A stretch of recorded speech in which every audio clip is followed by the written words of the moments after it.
What's going on, Commanders fans? Welcome back. It's another episode of the Believe in Commanders show. I'm Anthony Armstrong, the original 13. Got Brian Murphy himself all the way down there. He's hairy again, y'all. He's let his hair grow out, beard back full. I'm jealous because this is all I got in 40 years of work. Just a little something to cover my chin.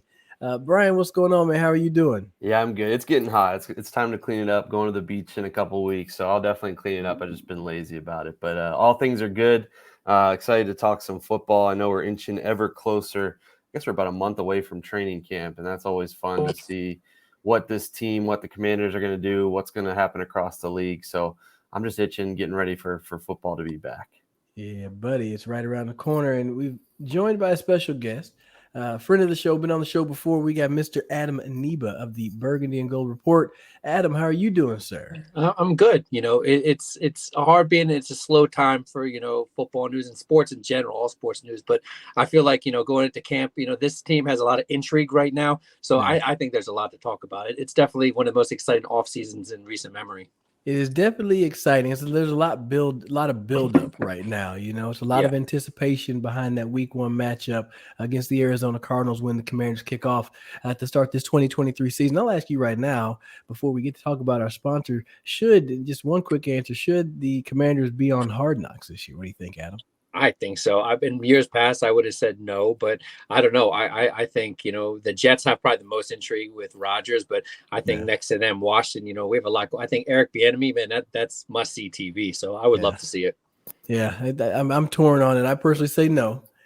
Brian said, I, "What I you?" was I was a I sat on the fence. I was like, yeah, I don't really want them to, but don't get me wrong, I'd be tuning in every night if they are. So I'm okay either way. I think I saw something that the Jets are Yeah. prepping for it, but you never know until it actually happens. Yeah, that's the truth. But I don't know. I don't know what the odds are. We spoke about this before. They may not be on Bet Online yet, but you can hear about the sponsor from Bet Online. Brian, go ahead and let the good folks know about Bet Online. Yeah, BetOnline is your number one source for all your betting needs, and they bring you our show and all of Believe Network. So we appreciate those guys. Get the latest odds, lines, and matchup reports for baseball, boxing, golf, and more. BetOnline continues to be the fastest and easiest way to place your wagers, including live betting in your favorite casino and card games. You can go play some games there too, right from your own phone, tablet, computer, whatever it is. So head on over to the website, use your mobile device to sign up today and get in on the action. Remember to use our promo code BLEAV, Believe, for your 50% welcome bonus on your first deposit. BetOnline, where the game starts. Where it starts. Hey, I know that the over under on Commanders wins for 2023 was set at 6.5. I personally took the over, Adam. If you had just put $50 down on it, are you going to take the over or the under on that 6.5 wins? Yeah, I'm going to take the over. I can't see how it's a step backward from the last two seasons. I think this is a better roster. I think you add Bieniemy in. I think Howell, you have more competent quarterback play, more unknown, but I think that's good for at least 2-3 wins. So yeah, I'd have the over. Okay, see, man, it's positive. I'm with that too. I Yep. took the over. I think Brian took the over. Yeah, Schedule's not easy though. no, it's not easy, but Ron Rivera, you can criticize him all you want to, but he has kept this just below 500, yes, and he was 500 last year, but 7 has always kind of been the floor for him, and so I can't imagine them doing any less than that. So, based on my limited math skills, 7 is over 6.5. Yes, it is. Yes, it is. You'd pass the test, get you moving on to the next round. It's kind of like what's that movie? Billy Madison. Man, Yeah. throwback. If you don't know Billy Madison, man, go talk to your parents and then they'll tell you all about Billy Madison. But let's get talking about this Commanders football team. Recently, Adam had a write up. He was talking about Commanders safety Percy Butler and his involvement in that Buffalo nickel that Jack Del Rio, Ron Rivera are. They speak so highly of. I mean, just a whole bunch of content out there. I went and looked at some previous podcasts breaking down some of that Buffalo nickel earlier today. I want to know from Adam, since it's your write up, do you see that Buffalo nickel kind of replacing the need to have a third linebacker on the field for the Commanders? Yeah, I think it's going to put a lot of situations where there's going to be a single linebacker out there based on, the personnel that they're going to have. But what makes it interesting with Butler than, compared to years past, he's more of a traditional single high guy, but he also has shown, his ability to cover the slot. So what do? They went out and got Quan Martin in the second round. So it's, they have a plan to upgrade this position. And if linebacker was as a priority as a lot of fans think it is, we would have seen, that action in the draft. I think what you're seeing is they're building up the defensive backfield to have everybody interchangeable. You can see with Forrest, Butler, even Curl.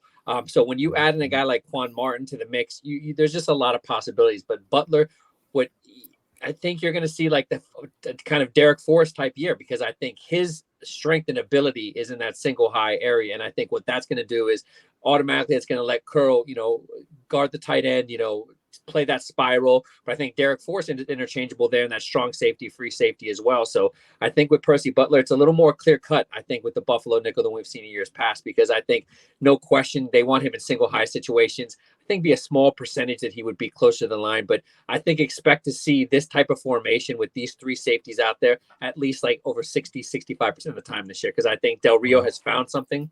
I called him a dinosaur in the past, but what he's doing right now, it's showing his strength to, playing, not just passing offenses. You look what the Eagles do, the kind of personnel that they're going to march out there. These defensive backs, Curl, I think, even if they did get more linebackers in the draft, free agency, Curl plays that position where he can play close to the line and really lay the wood. So I don't think you're losing a lot. That whole idea of, who's calling the signals for middle linebacker, we saw that interchangeable. They'd had Davis do that last year, Curl do that. So I think you'll see more of that situation, because Cody Barton, the free agent pickup, I'm not sure you're going to see him playing, 50-60% of the snaps. I think he's more of a body this year. Okay. Brian, you got a question on that one?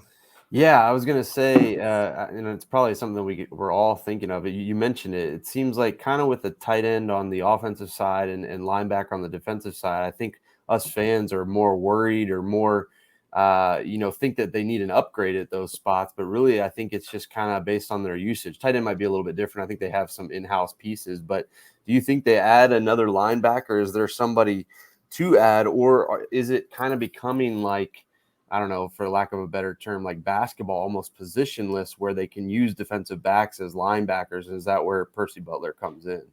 No, I think that they like what they have in Kaliki Hudson, just everything that I've heard. Again, they signed Barton, they give him a huge contract, but enough money to be a guy that, is going to see some significant snaps. And then Jamin Davis, I think there's a lot of people aren't really talking about how much is going to be on him this year. I think he, in order for him to get, a fifth-year option down the road, he really has to show up. He has to be more than just a guy. And what I think you're going to see them do with him, if I go back to watch, the last year at Kentucky, although he has ability in coverage, man, he can rush the passer.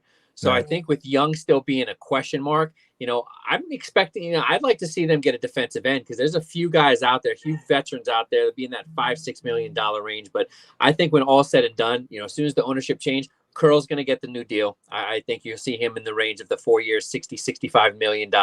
I think he's really important for them to lock up, and they know it. So once they get that going, you're going to see that guy all over the place. I think, early OTAs, you've heard a lot of him playing position drills, but he's been there. He's been there during OTAs. He's been there, everything. So those are the kind of guys that get the deals for Ron Rivera. But I really think that the whole linebacker thing, they're going to maybe, a couple weeks into the season if it's really, a glaring need. But for me right now, I think who we see is, for the most part, who they're going to have on the open and 53-man roster. Yeah, with that growth of Kaliki Hudson, that's going to play well. I mean, if they figure they can get something out of him, and I'm sure he's at a cheaper price tag, yes, than what's going to be out there on the market. And frankly, I'm not mad at it. And with all the versatility, where do you see Quan Martin? Off air, Brian was saying that Quan Martin made an predicted all rookie team. How does he fit into the mix? I mean, so far, you got to think, you got Kendall Fuller. Right. All right, we're throwing in corner. You got Fuller and St. Juice. Then you got to figure Forbes is going to get some action. Then on the back end, you're looking at Forrest and Curl. Oh, yeah, you got Quan Martin in there too. And then Percy Butler. Did I say him already? No, I got to throw him in again. So that's like 7 or 8. Like, where do you see these guys getting action on the field? Like, how do they work Quan Martin into this mix? I think Quan Martin is the, definitive slot corner. I think although he showed last year at Illinois, he can play that single high as well. And actually he can mix it up, we move to strong safety if need be, but he's going to be one of those utility guys. But to start the season, I really think, it's his job to lose for that slot corner. Benjamin St-Juste and Forbes, I see them kind of, going in and out for each other early on. I think Fuller's going to be that one position. They like him over there. St-Juste, I think, is a very, it's a matchup situation, but I think for the most part, they want Forbes to play a lot. And I think Quan Martin, it's the same scenario. They want him to play a lot, but it'll be interesting with Percy Butler being able to also cover the slot, what they'll do with that. But from everything that I've heard, he's probably, if not already, the best slot corner on the team. He's just physical, has the speed, just really fluid backpedal, and they really like what he can do. The physicality is big. I mean, we already know that it's a pass happy league, but you look at the NFC East. You got Tony Pollard, a hell of a running back. He can run the routes and he can take that sucker to the house.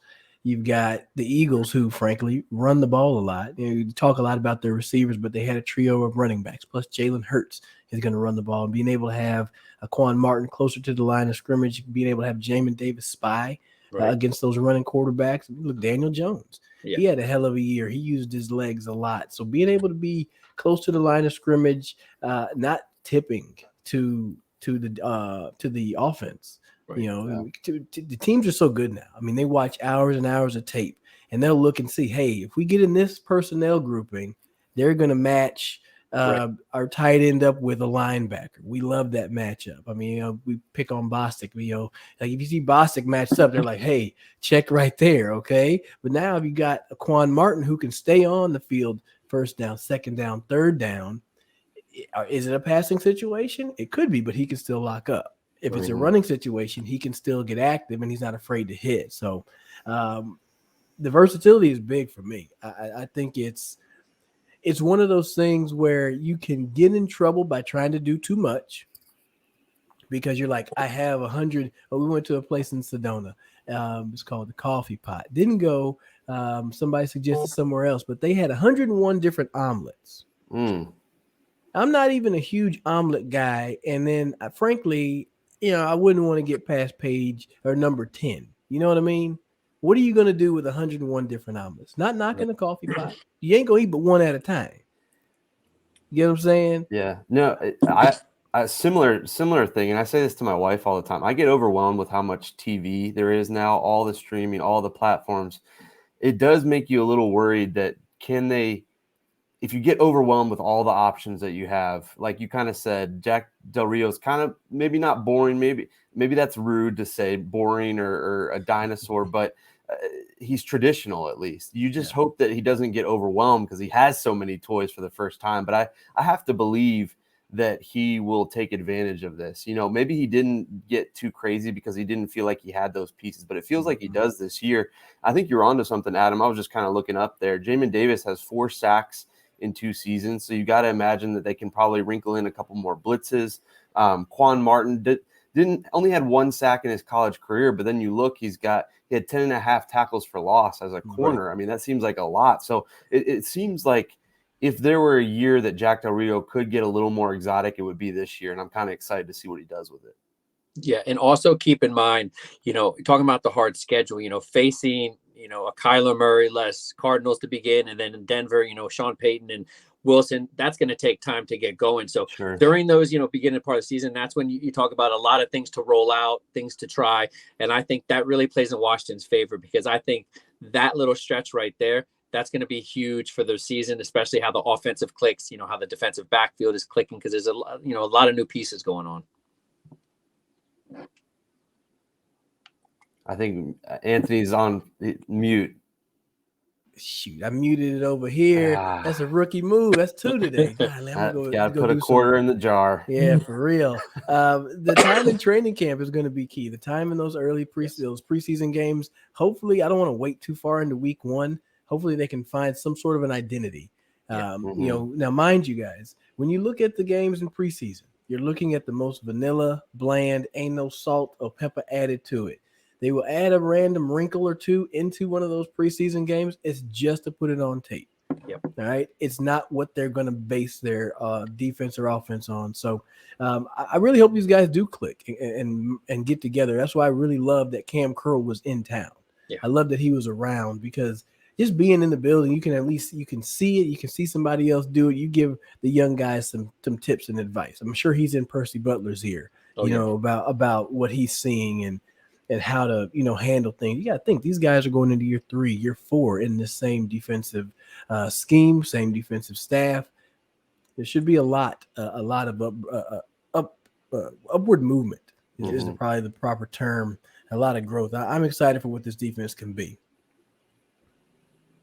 Yeah, absolutely. Yes. And I think, tell me if I'm wrong, Anthony, in a situation like this, kind of speaking about the preseason, are the coaches, yes, they probably want to see who they've got, obviously, but is a lot of that time that those guys might be out there together, is that to see how well they communicate and how well they gel, or is that part of it, or what are you gaining from training camp and preseason as you're adding in new guys, kind of coming from a former player? Man, everything, they pay attention to everything. You'd be remiss to think that the coaches aren't doing that. I go back to when I was playing my second year, when teams were really paying attention to the fact that I was taking the top off. I would be in a lot of positions to do exactly that, to free up space for Fred Davis. All right. And overall, my impact on the field, you could tell it had an impact on the offense. There were more holes. It was easier to throw it deeper because I was affecting so much, right?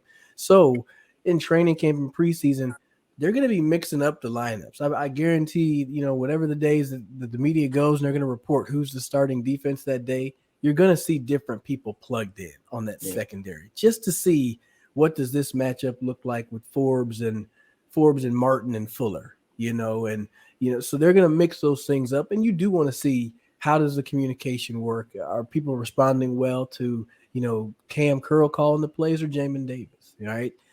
That stuff makes a lot of importance. That's a lot. It's like it's not the X's and O's side of it. It's the emotional side, the communication, being able to gel. And you're going to find a set of 5 guys that you really like rolling out there together. And everybody else will kind of fit into their role. But it is about finding that unity and gelling and finding what's going to be the best way to move this whole group forward and have some success this year. I got a question for both of you guys. Maybe we can kind of tackle this as a team. Let's say we're in week 1. Let's fast forward. Everybody's thankfully healthy. We got a full defense. Let's say, assuming the Cardinals don't line up in some wacky personnel with 5 wide receivers, but kind of their base offense, who's your base defense that is starting week 1, first play of the season? Because it sounds like let me give you some time to think about it for a second, because when you were talking, it kind of reminds me of a baseball lineup, right? If you got a left-handed pitcher going, you're probably going to move your left-handed bats down a little bit. If you got, if a guy's hot, coming out of the preseason, let's say, maybe you put him in the lineup to start to kind of reward him.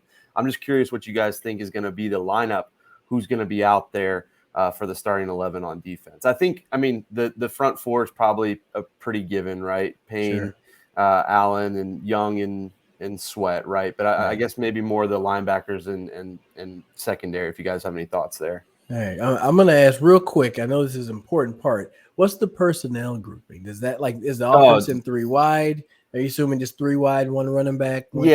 Something pretty basic. Yeah, okay. yeah. All right, let's go with that, Adam. 3 wide. You're expecting 3 receivers, plus a tight end. Yeah, see, and I saw a stat that there was something like less than 15% they were even in their base 4-3. So, throw that out the window. I think the whole idea of the Buffalo nickel anyways, that'll be what they're coming out with. Now, the question is, is it going to be Forbes or St. Juice on the other one side? But I think Fuller's got that locked down. And then you talk about, the matchup in the slot, or if they're moving around a receiver, or is it just, their standard slot receiver? Will they have Quan Martin over there? Or is that the opportunity when it's more in the Buffalo nickel that they'll have, Percy Butler in? Being able to have Cam Curl in with Jamin Davis as, the guys that are, guard against the run, the short, the slants, the comebacks, things like that. But to me, I think that general lineup that I just gave you, that's the most likely, again, with a couple cornerbacks and safeties interchangeable. But for the most part, I think the most moving parts we'll see is probably among the DBs. The front four, I think Chase Young, how he looks the first week is going to be huge because I have a guy like KJ Henry beating out Tuhill. I think that Tuhill's kind of really a one-dimensional guy. KJ Henry has a huge opportunity right now to get in this rotation. I think that guy gives you, a guy that can, get in between the tackles, a little bit smaller than the other guys. Yeah. So I think that we'll see some movement up there. But as far as having Payne and Allen playing, I think it was 90+% of the snaps, nearly 90%. I think that's got to change. So I think you'll see guys like, Ridgeway, Will Mathis, how far has he come back? It wasn't a, full ACL tear. So we'll see how that goes. But I think for the most part, it's going to be pretty simple. Just it's going to be a lack of linebackers. I think Jamin Davis will be there 60+% of the snaps. But as far as the rest of the linebackers, expect that to drop below 30%. Okay. All right. I like that. I like all the extra information with it. So you got a lot of evidence with his. For me, my starting lineup, I got to take that same front four. Obviously, we know that those guys are going to be there. I don't want to get into the fact that I think that Arizona would probably lead off with either a short pass or some sort of a run. But I say that you're probably going to throw Quan Martin inside. I think that you're going to get – because they got Marquise Brown now, but I don't think they're necessarily going to try to match up receivers outside. Right, I think that having Colt McCoy being out at the quarterback position is going to make it a little bit easier per se. You don't necessarily have to try to match up or worry about Kyler Murray running. And I think that's going to be a thing too. I have to pay attention to that. But give me Quan Martin, give me St. Juice, give me Fuller, give me Forrest and Curl. So a pretty basic looking lineup at the secondary, knowing that they'll be able to throw somebody else in there easily. Linebacker wise, assuming Jamin is healthy, I got him out there. And I figured that you're going to see Cody Barton early. But I wouldn't be surprised if, Kaliki Hudson stays on that same trajectory. He'll probably get some rotation often, maybe in some situation to spell Barton if he needs to go ahead and cover somebody in pass protection or pass defense. So I didn't hear Emmanuel Forbes a whole lot. So do we think that he is out there to start the season? Technically as a starter, or is he kind of a rotational guy as he gets his feet under him? Man, I think I'm leaning on the fact that it's going to be – I feel like him and St. Juice are going to end up rotating, right? Yep. St. Juice has had injuries over the past couple seasons, right? I mean, and maybe it was just the past season that were just kind of reoccurring – so his availability is going to be in question, right? Mm-hmm. I wouldn't be surprised if they say, hey, let's rotate St. Juice out a little bit, put Forbes in here or there, just to get him some action. I don't see Emmanuel Forbes not getting on the field in week one. And sometimes that, initial first snap starter, can be simply one time. And it's not saying that Quan Martin won't play again. But you could see Cam Curl bump into that linebacker position, and then they have to bring in Emmanuel Forbes. And so that's where it's just so many moving parts, right? Will Emmanuel Forbes start this year? Probably not. But I do think that Emmanuel Forbes, my laptop went to sleep. I think that Emmanuel Forbes, he may not start this year, but I think he's going to get a lot of activity. Okay, you'll see him often. Eventually, if he starts, it'll be probably because somebody got injured or his play has just shown out so much that they feel that they really got to get that guy on the field. Yeah, it seems like a perfect spot for Emmanuel Forbes. I mean, he's got another young defensive back to kind of learn with in Quan Martin. Plus, he's got some young pieces around him. Plus, we know what the front four is. It kind of takes the pressure off. And you might say, well, then why did they waste that pick? But I don't think it's a waste. I'm not saying that, or I'm not saying people are saying that, but it could cause you to question, then why do you take Emmanuel Forbes if he is kind of a rotational guy to start?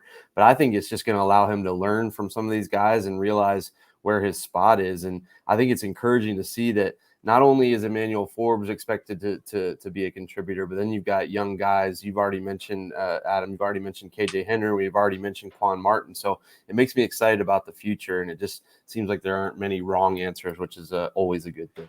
It's a beautiful thing. It's a beautiful thing to be in that situation. And you bring up these young fellas. I think they're going to have a lot of impact this year. So I came up with this little question. I wanted to ask each of you, and I give my point here. And I have a couple of scenarios to see which one we think would be most likely to happen, and which one would get FedEx screaming the loudest. But out of the three defensive rookies, who do you see making the most noise or making the biggest impact early on in the season? Do you think it's a Quan Martin? Do you think it's a KJ Henry? Or do you think it's an Emmanuel Forbes? I'll start off with Brian Murphy. What do you got?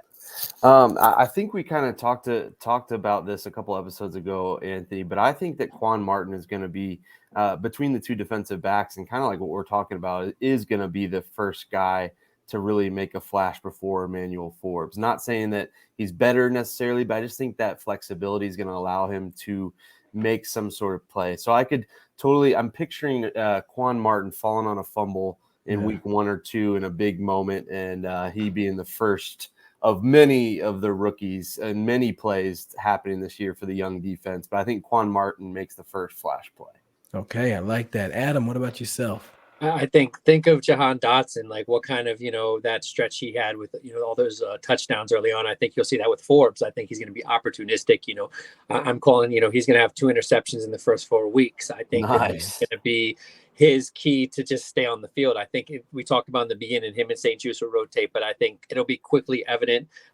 Forbes will take his lumps, but I think that we'll see quickly that, he's going to be the starter. They'll bring in St. Juice for sub packages. But although Martin, I think he'll see probably a lot more time on the field in the first, half of the season. But by the time we start to get to the midseason, I think, Forbes, you're going to see him in the majority of snaps. And it's just going to be his ability to make turnovers, because I think what that front 4, even front 5, that they're going to be able to do is get a lot of tip balls. I think, everyone talks about what Young's impact going to be.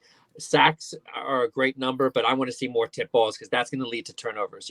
They were 13th overall in defense, but 28th and 29th in back-to-back years in turnovers. So Forbes, opportunistic. I think, he's going to shine right away. It's probably be, I think, in the running for, defensive rookie of the year. I think he has that kind of impact. Ooh, I'd love to hear it. I'd love to see that. I would love to see all of those things happen. So I wrote down a couple of scenarios, and I'm going to run these out here. I'm going to try to be as dramatic as possible. And we'll see if I'm rubbing the crystal ball here, and I'm trying to envision what's going to happen in week 1. Okay. Tell me, which one do you think is most likely to happen? Which one do you think is probably going to get FedEx the loudest? So week 1, big down, Emmanuel Forbes will have his first pick 6. He's going to get Colt McCoy early on, continue on what his success was in Mississippi State, getting a pick 6 in week 1. What do you think? I'd be all for it. Sign me. I mean, you mentioned FedEx rocking. I think with the sale, which we haven't even talked about, I think that place is already going to be rocking. And then if their first, pick in this new era of post Dan Snyder is running back to the house on a big play, man, I please sign me up for that. I'm with it. I mean, you're looking at the receivers out there, not a whole bunch of big names for the Cardinals. No shade, but not a lot of big names. Obviously, they just got rid of DeAndre Hopkins, so you don't have to worry about that guy. Right. You got to deal with Marquise Brown, and you got Colt McCoy, who's coming back to Washington. Doesn't have the biggest arm, and I would assume that the quickness and the twitchiness of Emmanuel Forbes would allow him to get a pick 6. That place would be jumping. It would be loud. It'd be raucous. It'd be another sonic boom going on up there in the DC area for sure. Here's another one. All right, here's another one. Okay, so we already talked about Quan Martin. I won't use him just yet. I'm going to go to KJ Henry. I'm thinking that Chase Young is going to be in some sort of a rotation. Okay, they're still trying to say, hey, let's get you back on the field, but we also got to know if we have something else in these young guys. KJ Henry ends up with a Ryan Kerrigan-esque tip pass that Adam brought up, interception. Yeah. He takes that sucker to the house. What do you think about that one, Adam? What do you think on that one? I think I'm tempering my expectations with that. He's a slow starter. That's what I was watching him last year, at Clemson. He's just a tick, behind on, some of his rushes, but he's got a really, good spin move. In week 1, I see him, Obata and the other guys that are going to be ahead of him, probably, James Smith-Williams, they're going to see a lot of time too. So I don't think we're going to see more than a couple snaps a game. I give him until like mid-season before something like that happens. I don't think we're going to see that early on with him. Okay. All right. I was thinking maybe they'll try to catch the rookie. He comes in on a second down. You try to save Chase for third down. All right. I see they bring him in on a second down. They say, hey, let's run this screen at this young rookie who's going to be trying to rush with his hair on fire. then they run a little screen right behind him. But, he's been watching film and he's got the great Ryan Kerrigan in his ear telling them how to watch for those things and make that tip. But I do like your point, though. There are a lot of guys on the roster ahead of KJ Henry, even though I still think that rotation is happening. I think he's going to get out there for sure. Okay, here's another one. This one's kind of a double dipper. Quan Martin, he gets active on the play. He has a strip sack of Colt McCoy. Chase Young picks it up, scoop and score. Celebration with Major Tutty in the end zone. Which one? What do you think on that one? I'm picturing him running it back against San Francisco his rookie year. And that I think of those three scenarios, obviously all of them are long shots, long odds at Bet Online, but that to me would indicate that this team is legit and has the most going for it. And it would be encouraging to see Chase Young, make a play and start a season that I think could be really special and hopefully, convince the Commanders to lock him in long term. So sign me up for that one. If we had to power rank those three scenarios, that would definitely be on the top.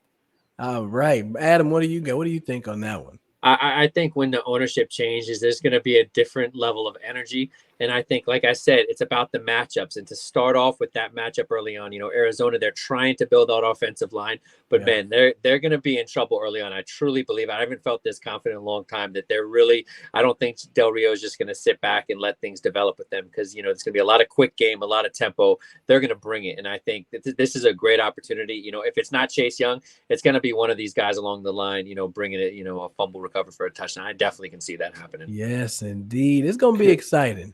Could be some Buckeye on Buckeye crime there. Chase Young going up against Paris Johnson, the rookie. Right. Could be a nice welcome to the NFL moment for him. Welcome to the league, rookie. I mean, you got to think about it. That is not an easy matchup. You got Chase Young playing for a big bag. You got Montez Sweat playing for a lot of money as well. Oh, not to mention they may bump Deron Payne over you at one point too, Paris Johnson. Well, also, I really think, and maybe I'm being a homer, and maybe you guys can agree or not agree, but I really think that there's going to be some home field advantage now. I think there are going to be a lot of people returning.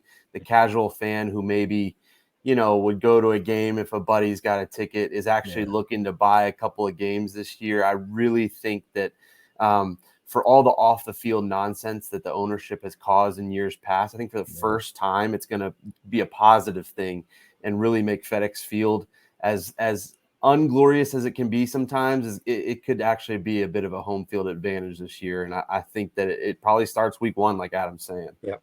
It needs to. Take off the tarps, sell them out, quit selling your tickets on StubHub to them fans that want to travel across the country. They want to see the Smithsonian, then they want to go to the game on Sunday. That's right. Make them watch the game at the bar. Show up, burgundy and gold, be there, cheer your team on. Make FedEx the place that it needs to be. Make it exciting. I'm tired of hearing other teams chant in that stadium. So I want to make sure that the burgundy and gold is represented well. Oh man, that was a good one. Defensive focus. I can tell you this, man. Let's finish with this one real quick. You got like 15 seconds. What do you think about this defense? What do you see them doing in 2023? We'll start out with our guest, Adam and Aniba. What do you got? 3, 2, 1, and go. I really think this is a top 10 defense. And I think with the additions in the backfield, that's going to bring it from the turnover margin from ranked 28th to, that 15 range. And I think Forbes, Martin, just the opportunities that they're going to have with that front 4-5. I think, it's not out of the range to say they're definitely going to be a top 10 defense. And I think if a lot of things go right, we could see a top 5 defense on our hand. I really have that much confidence in this defense right now. I like it. I'd love to hear that. Brian Murphy, what do you have? What are your thoughts about this defense coming in this season? Yeah, I think they're definitely flirting top 10, if not in there. And I think the turnovers are going to be absolutely key. I'd be willing to trade a couple of sacks for, a handful of more picks and game-changing plays, which I think could be the MO. But then you throw in a motivated Montez Sweat and Chase Young. You never know. They could actually burst into the potential. I think regardless, I think it's like we've been talking about. There are so many different ways that this defense could go, and I think they're all pretty positive. So I think that they're going to – it's something that you and I talked a lot about, Anthony, is they're going to dictate what some offenses do for the first time instead of sitting back and letting the game come to them. And that's going to be key, and I think it's going to be worth a couple of wins. I think the defense will carry them, especially with a young quarterback. I love it. I love to hear that as well. The word for me is, and you mentioned it, Brian, is turnovers. turnovers. And the second word would be prove it. All right. You want to be top 10, in which where both of these gentlemen think you could be. And I think that they have that talent as well to get into that top 10 ranking. But it's really going to come down to what the front five do, getting pressure, and if the back end can make them pay for it. Okay. And they got to feed each other, because if the back end is going to lock people up, now you get coverage sacks. Yep. But if the pass rush is dangerous, then you get quick interceptions on the short game. So those two teams, those two sides have to be linked up to make this defense really rise up to where it needs to be in the rankings and dictate what offenses do and really take over this NFC East. So all in all, I'm excited for this defense. There's a lot to be excited for, Commanders fans. So make sure you guys are tuning in and stick with us. All right, stick with us on all your favorite streaming platforms. Okay, make sure you check us out on TuneIn Radio. We're on Watch Stadium, SiriusXM, and we're also on Believe TV. So there's some streaming television stations that you can go ahead and get us access to as well. And Adam, tell them where they can find you. I know you got some good write-ups, and you're always providing good content before, during, and after the season. Yeah, always appreciate it. You can find me at theburgundyandgoldreport.com. I have the stories, stuff we talk about, defensive matchups, projected lineups. But, I'm still going through, some of the undrafted guys. Just dropped another one, an undrafted guy that we got from Ole Miss. So check that out, theburgundyandgoldreport.com.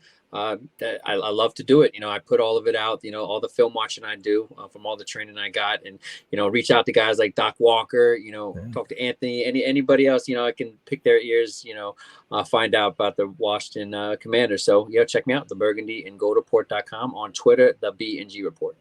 Love it. Thank you, sir. And you can find us on Twitter, Instagram, and TikTok. And we're always trying to pump up Adam's stuff, and he pumps our stuff up too. So be sure to check all of that out on our social medias as well. So Adam, thanks for joining us, man. It's always fun getting to talk to you and fun talking to another fan who knows their stuff. Yes, it is. We really get to break it down, dig deep, and also he got all the draft stuff. He focuses on undrafted guys, smaller school guys, so all those lesser name talent. If you got one out there that needs to get some attention, holler at Adam. Have Adam break down the film. He'll do a write-up on them. And make sure you guys also slide on over there to Bet Online. If you haven't already, use our code BLEAV. Get that 50% welcome bonus on that first. I said the first deposit. I think that you could pick that over on that 6.5 games, because there's some room for improvement for this Commanders team, and they're making a step in the right direction. But we appreciate you guys sticking with us for another episode of Believe in Commanders. For Brian Murphy, Adam Aniba, I'm Anthony Armstrong. We'll see you guys on the next episode. Stay out of trouble. Be good.